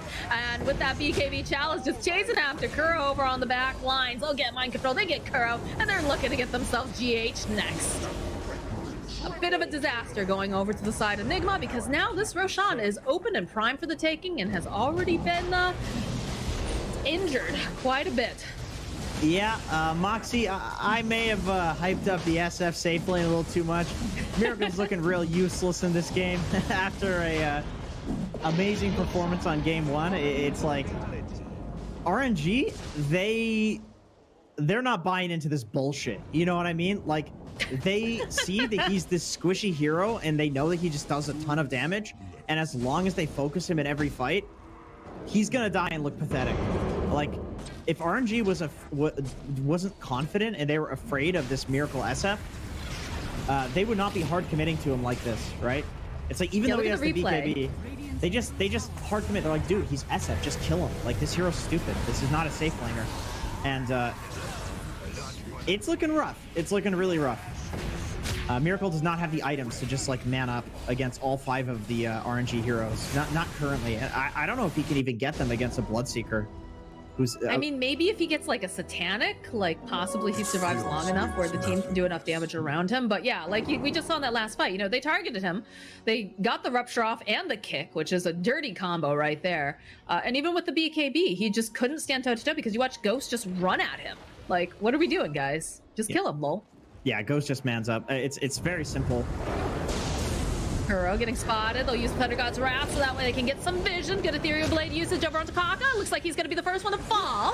GH, though, now getting just a run at. And Ghost, he's so speedy. Looking to see who else he can grab. Does see Mind Control over here, but doesn't feel confident in chasing after him, especially not with that Blink Dagger. So they're happy with this engagement. They still have an Aegis. They only lost Kaka, which I feel is pretty normal in this game with him on the Earth Spirit. He's been a little bit too overcommitting sometimes. Somebody's got to do it. Your Abaddon's not going to, you know, so no. It's his job. Yeah, both 4 positions go down. So not really, like neither team is really caring that much about what happened in the last engagement there. But Nigma, they feel like the momentum is shifted against them with how the last few fights have been going, as well as the fact they're playing into an Aegis. So I guess Nigma, like if they're trading 1 for 1, they're probably happier just based on the state of the game. Mm-hmm. So what's the, you know, we talked about the safe lane SF, right? And you were very, very excited to see it. But what starts to utilize this hero more? Because he's having difficulty surviving in these fights. Like, is it something that, you know, is it very itemized based, or is it something where, you know, his team has to play around him a little bit differently? Like, you definitely get to some items where, like, once he gets, like, a Silver Edge, like, you get to some items where you're just critting for a ton of damage. Like, the 20 talent is really impactful, too. You get, like, 50 or 60 extra damage from that one. Presence aura affecting buildings means you can hit towers. So, like, there are timings with the hero, but I think also just getting a fight where he's allowed to hit somebody without being, like, gone on by all 5 heroes. So, like, Mind Control being the first hero that gets gone on the DK is probably something that Nigma's looking for, like them actually getting the initiation. Just some sort of fight where Miracle can sit and throw a few pot shots without just dying before he gets any hits off. Oh dear, Kuro getting found over here. Does have the 4-step though to the high ground. Not going to be able to make it out though. Not with that damage. And important to note too, Ghost has completed himself a full Scotty. Yep. Teleports up to the top lane. They see GH need a little bit more damage. They're just gonna kite it. Somnus gets himself a double kill. Tower is under attack. Kaka is still looking. Kaka does... I know, he wants it. He does have BKB, by the way. He just picked up the recipe, so that's a huge timing because we've seen Kaka go into all of these fights and just instantly die, which I think that's the right play. Somebody needs to do this, but now he can go into the fights and actually stay alive for them, which is obviously very important. You're not just going to guarantee that it's a 4v5 at the start of the fight. I mean, it's a little cheesy, but, you know, when you're able to get those initiations, you get the rupture off on, say, Miracle, get the kick, like, it's so important. Also the silence as well, being able to apply that in a lot of these fights. So, makes sense, but he'll have to be very careful in the way that he uses it because, you know, BKBs, they have a longer cooldown time now, which can make things a bit more difficult. Top lane, they just continue to try to spam out these waves, but Ghost eventually will take it out. Sumal has his too, by the way. He just picked up his BKBs. Is there any other BKB timing? That's big. Mind Control, he's closing in on. He needs about 1,000 more gold. Zeus, I believe Somnus should have his Aghanim Scepter completed. Yeah, it's coming out to him. So that's good. So now this split pushing action that Nigma has been getting involved in for the last little while, they are going to be a lot scareder to do that. For smoke play as they find themselves Kuro right off the bat, but the fear coming into play. Follow up now here with Chalice, just clicking way over to Miracle, almost managing to finish him off and get the kill. Sumail though over on the back lines is being held into place. He is going to die trying to stick his way over this tower, and this middle tower is looking like it belongs to the side of RNG. Yeah, that fight actually looked kind of bad for RNG at the start. Like, Kaka kicked Kuro back onto the high ground by accident. So it was like, oh shit, he kind of saved him, and then Miracle TPing out. But Ghost is just so huge, he can just man up on whoever he ruptures and kill them full to 0. Like, it's a 5k gold lead only, but it feels like a lot more than that, just given RNG's heroes. Opening over onto Miracle, the kick back. They've got the Lotus that they just finished up on Kuro, but they need a little bit more damage. Miracle, they sell the vision. They'll end up losing the Shadow Fiend. Kaka pops that BKB. The attention is being placed over on the tower. Gonna dodge out of the way of the Illuminate, but Ghost is continuing again. Still does have, oh, he doesn't have the Aegis anymore. Never mind. You have to be a bit careful and respectful here as we'll go and drop the Fireball, push back RNG. I'm surprised that Nigma was baiting Miracle there like that. They know he has no BKB, and they know RNG knows that he's got no BKB. And they've, like, Zeus Earth Spirit, these, like, crazy magic damage heroes. They felt confident that with this Lotus on Kuro and the Force Staff that Miracle could survive a fight right in front of the barracks there, but they were wrong about that. RNG just does too much damage. Now they'll take a moment. They're gonna have to regroup. It looks like they'll go for the smoke play, maybe trying to just flush out this area. Get some vision up. Yeah, you can see that Kuro's holding onto a bunch of wards and just seeing if they can get some sort of a pick off while their Shadow Fiend is still dead.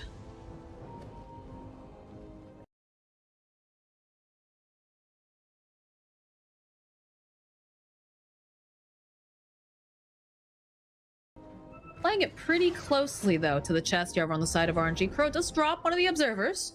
Spots a courier. So they know that somebody's nearby. The Mikaka who walks into everything, so he's going to be the sacrifice. Ethereal Blade getting placed over onto X-Nova, but they get themselves a little pick-up, and now that the Shadow Fiend's back alive, they're just gonna back off here on the side of Nigma.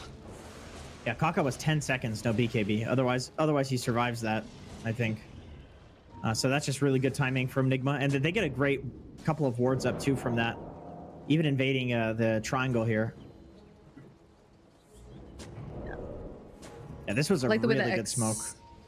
X-Nova has been playing, just putting his body between any sort of entry points. Just in case there's smoke trying to find a pick off again. So Radiant's middle tower gonna back off here from this top tower on the side of RNG. Do you have a courier sitting over there? Yeah, they just punched that bad boy into oblivion. What was it? Oh man, that was actually the AC. I mean, I guess Chalice can go and buy it.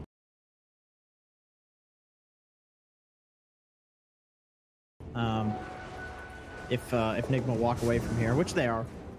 So he'll just go buy it. So not that big of a deal. A little bit of dewarding going on, coming off the side of RNG. Nigma, they're double checking this Roche, not quite up yet. Still have a bit of time here. Sumail has a haste drone. That's actually pretty impactful for the next fight. Like any of these spirits getting a haste at any point in the game is, it just makes it so hard for supports to stay alive. But then again, I guess you're playing into. It's really Somnus that he would chase with that, because the supports are not really gonna die. There's two strength heroes. A little bit of the invasion coming out here from RNG. They're smoked up. They're looking for any sort of wards. Whereas Nigma, they're just headed over into their triangle area. Dodging a bit, trying to protect, because they don't know where anyone else is. So they'll use the haste turn on Sumail.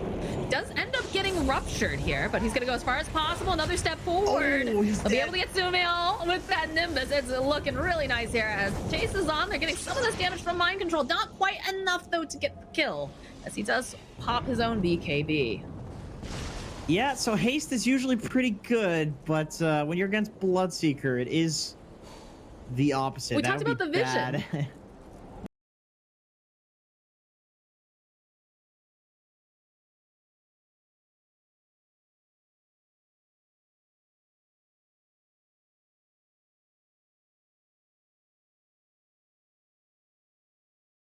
That, you know, you've got the Thunder God's Wrath, you've got you know, the Thirst, and then when people are sitting low enough, plus you have a Zeus, you just drop the Nimbus on top of them, so you can't manage to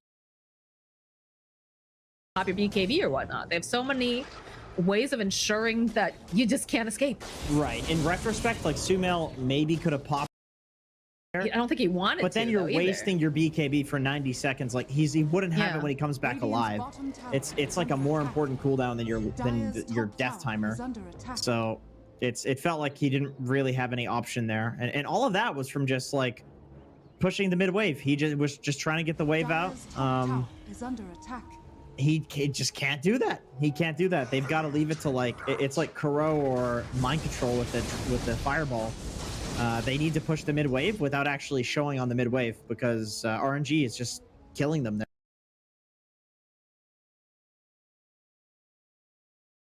A long Roche respawn.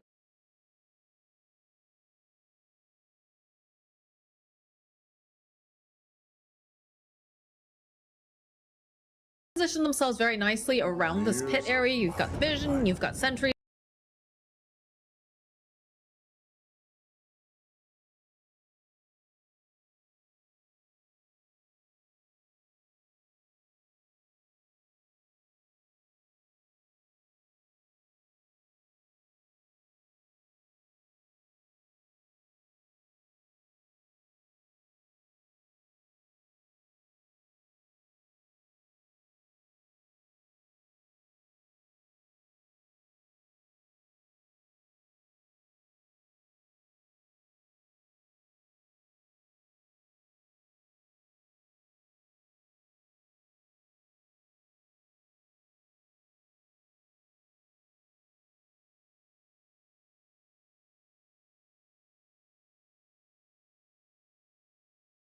Try to drag back over here onto Ghost, so that is going to be the Aegis. It's coming right back up again. The roll forward here, the kick from Kaka, just separating Mind Control from everybody else. Chalice just sapping away all of that damage.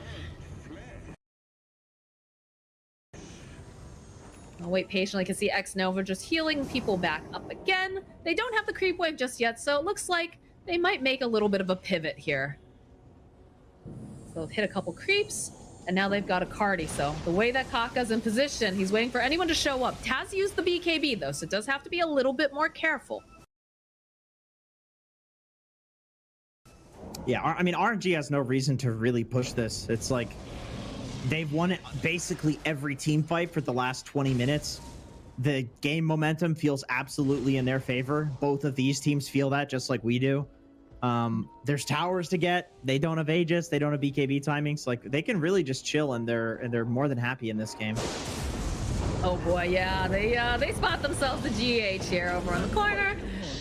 Poor guy was just trying to go out and probably, you know, do a little warning, get some vision. He figured he was safe behind two towers. He was trying to do something. Like you can't just sit in your base, right? It's just get out, push a creep wave with ice shards and snowball. Everybody sitting in the base feels awful, and Miracle's trying to do the same thing. RNG, man, they're not letting Nigma out of their base without some sort of punish. Look at that scan, they know immediately.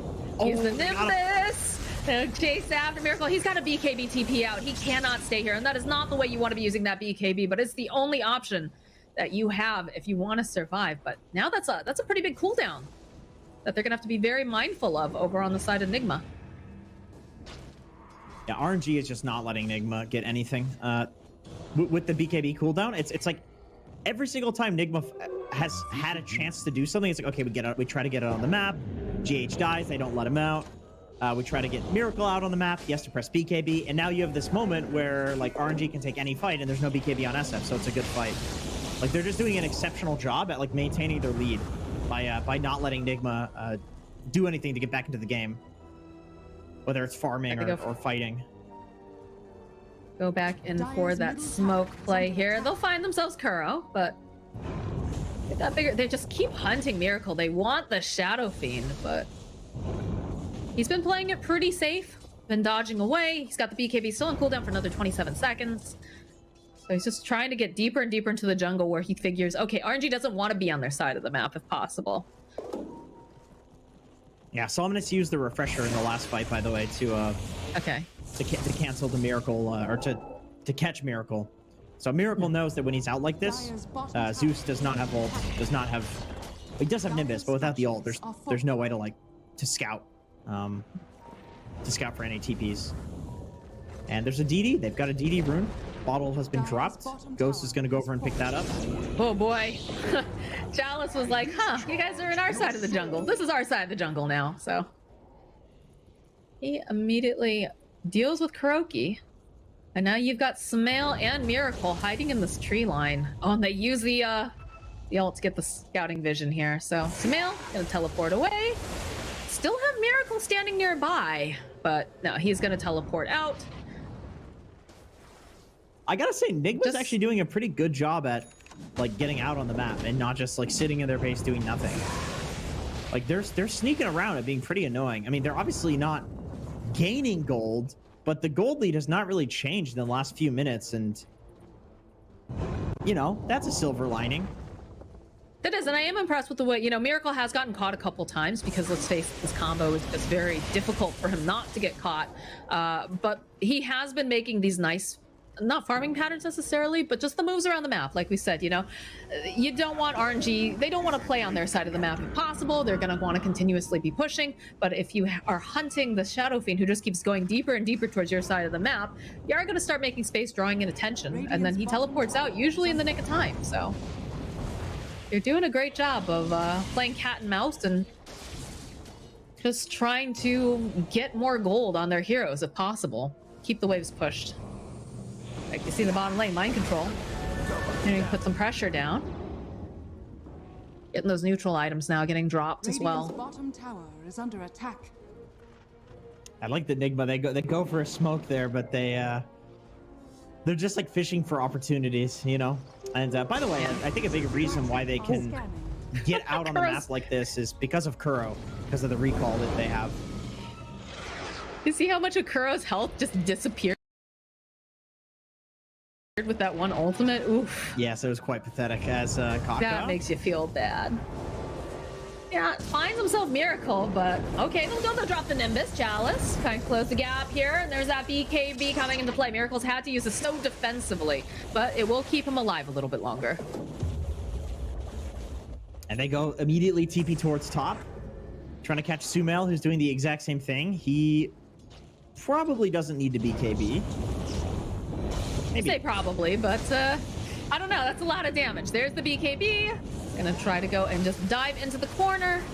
And he and Kuro, Kuro's not gonna make it out though, because they have the Nimbus, they've got the damage. Somnus will clean up. This is just good Dota. This is good Dota. I mean, obviously we'd like the game to be like a little more even. It's just cooler that way, cooler fights. But like Nigma, they're doing a pretty good job at getting out on the map, but RNG is also doing a really good job at punishing them to the fullest extent that they can. Forcing the BKBs and like Kaka going for this kill bot to like immediately TPing top, not letting up any pressure whatsoever. It's just good Dota. Pressure on here on the top lane. And open up with Thunder God's Wrath. And they'll chase back over on these back lines. They want mind control. You see the refresher getting popped. They'll get the kill on mind control. Turn their attention over to Miracle. Miracle, he just cannot survive this. As they'll get that kill. They'll take down GH. There's no buyback on Miracle. Did buyback on mind control, and they have the fortification. RNG, they're going to back off for the moment. They'll wait for the creep wave to arrive. And again, it is difficult to fight against Kuro, but they do fortify, get those creeps into the base. But I'm not sure how they're going to approach this now. In fact, Somnus just teleports out. He's like, all right, we got the kill on Miracle. We forced 2 buybacks. Let's chill for a moment. Yeah, they don't know if Miracle has buyback or not. They can see that he bought a butterfly, so like maybe he doesn't, but it's hard to make that calculation. And you see a lot of really good teams doing this these days, just hyper valuing Roshan. And like you probably could go high ground, but just understanding that like the game does not get easier for Nigma at any point. If you just wait for Roche to respawn, which it's only going to respawn in a minute and 30, you win the game anyway, right? So like why not take the safer option? I've seen this a lot recently, where these good teams, like it looks like they have an opportunity to go high ground, but then they just choose to like back out and Roche. It depends on the patch. In some patches, like people will force high ground when there's a death because it's just like really hard to high ground, or I don't know, something like that. But I feel like you can, if you have a gold lead, you can like dive and get kills pretty easily, right? So it's like if you just get Aegis, you just win.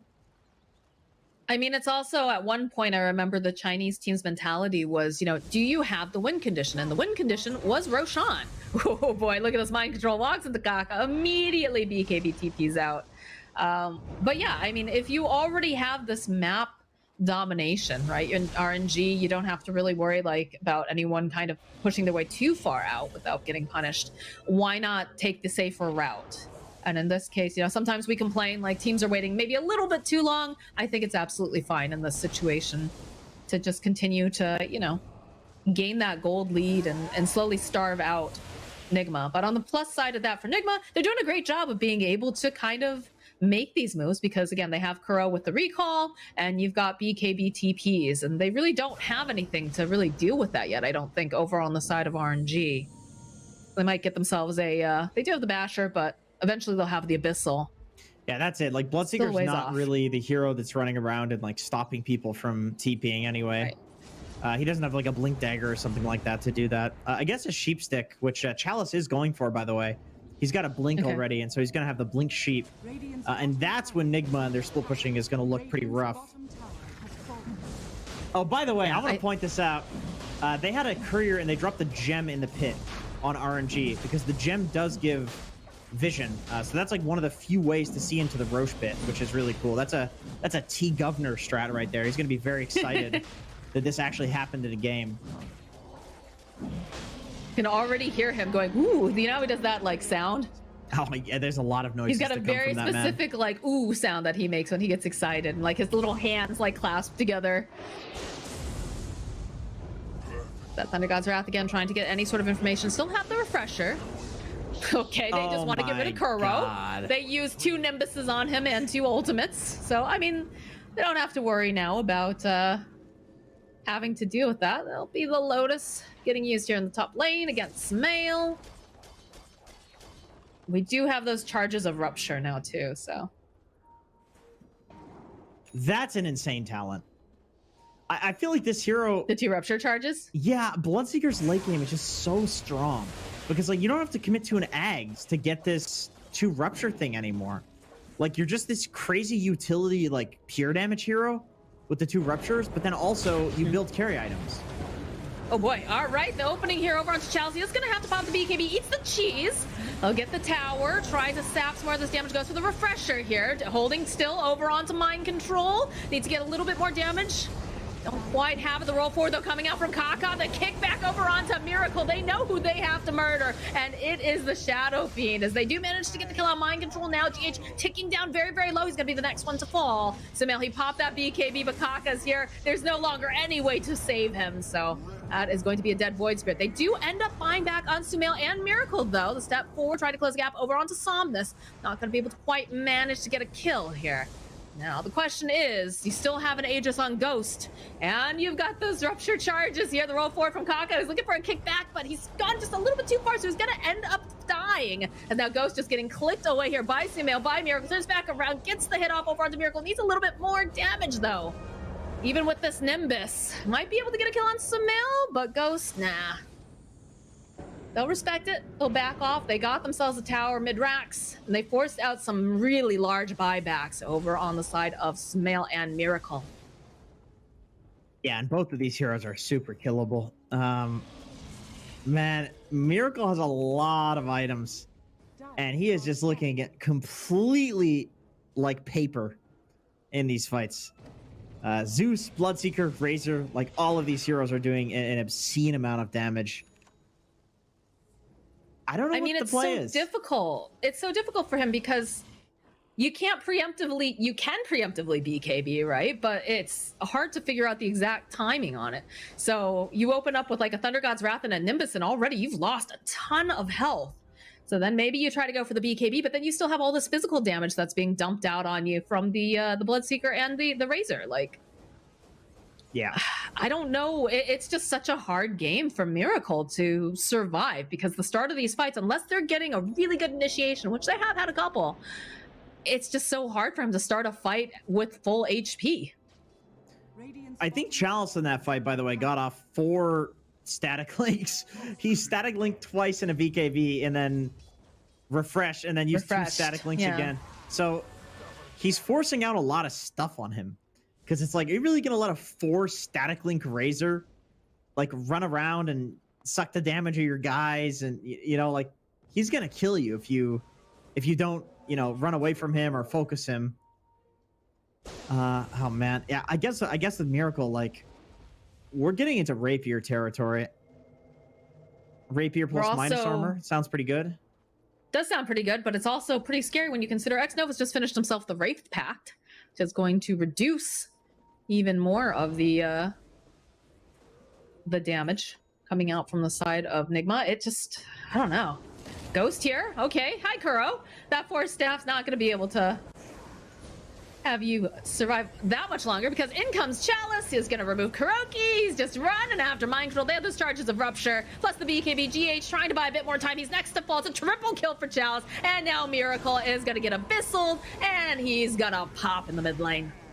So no buyback on the Shadow Fiend. They did buy back over on Kuroki, but no buyback for Tusk, no buyback for Mind Control. It's going to be up to Sumail and Kuro to try to keep them off the buildings, and that's a tall order. And that is a Razor. That is a rollover onto Kuro. Kuro's dead. I'll chase after Sumail into the fountain. Yeah, that's a team wipe. The GG gets called. So RNG, they are going to bite back with a vengeance here. And this game number 2. Okay, so Safe Lane SF didn't work out so well. I think RNG had a much easier draft to execute. I guess it's a draft that has like less holes that you can poke in it. Like the ultimates, the cooldowns that we saw in the previous game. I mean, shout out to Kaka. Like, what an insane performance from him. He was everywhere. Like he made his team look good. It was so easy for them because he was just setting everything up. Like, what was his score line at the end? I feel like Kaka was 210 and 29. 210 and 29. Okay. So that's a huge contribution. Like Zeus is, let me see, it's glitched out for me here. 13, 2, and 23. 13, yeah. So remember, this is a hero that literally you press ult and you hit everyone. So you should have like almost 100% contribution. And Kaka still had like almost as many assists and kills like added as Somnus, which is insane. He was just everywhere. Would you say that Kaka would be the MVP for you? Oh, for sure. For sure. It's like maybe he's the MVP, or maybe X-Nova's the MVP for playing such a boring hero and just running up every high ground, being bored out of his mind and still playing Dota. Like, that's why you could give X, because it's